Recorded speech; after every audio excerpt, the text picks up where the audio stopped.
থাকার পর আসি, আসিও এক হাজার আছে। হ্যাঁ থাকার পর ওই শ্বশুর বাড়ি গেল বউ করতে, হ্যাঁ হ্যাঁ হ্যাঁ যাই বুদ্ধিনে টিপে করবো, এবার বই প্রচার করছে ও যুদ্ধে ওই যুদ্ধে হয়েছে, ওই যুদ্ধে আছে।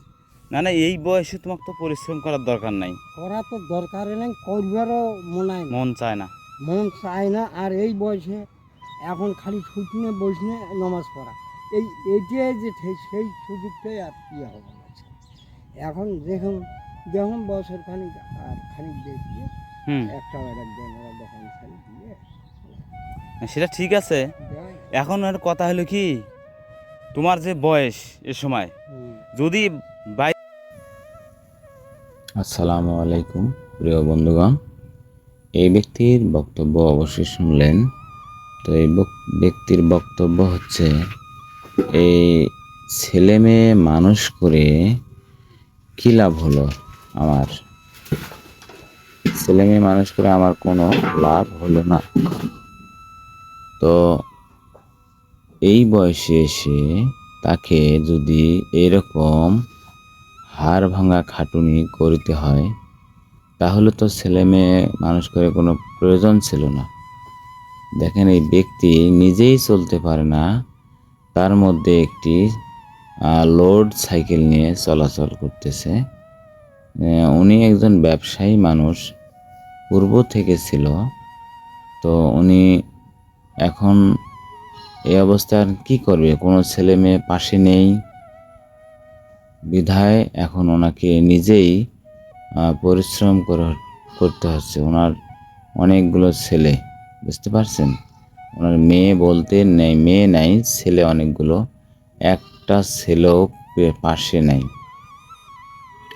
তো আসুন আমরা সবাই ছেলেদেরকে সুশিক্ষায় শিক্ষিত করি এবং কোরআনের আলোতে দেশ গড়ব। এবং যে কোনো ছেলেকে যদি কোরআনি শিক্ষা দেওয়া হয়, সেই ছেলে এবং মেয়েরা অবশ্যই বাবা মার প্রতি একটু সহানুভূতি হবে। তো আমার বক্তব্য এখানেই শেষ।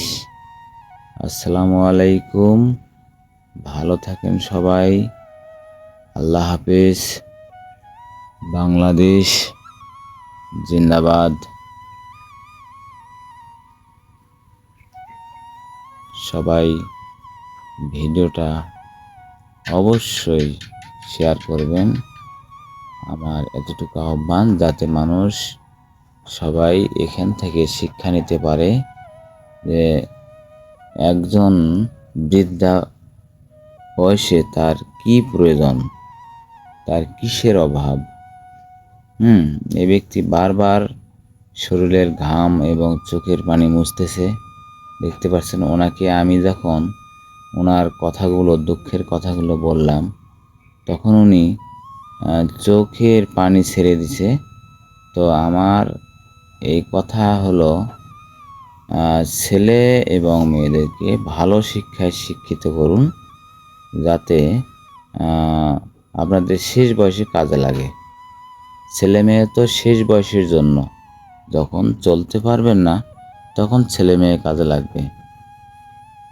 সেক্ষেত্রে আমি আপনাদেরকে এইটাই পরামর্শ দিচ্ছি, ছেলে মেয়ে সুশিক্ষা অর্থাৎ ইসলামী শিক্ষা দিন, তাহলে আপনাদের শেষ বয়সে কাজে লাগবে।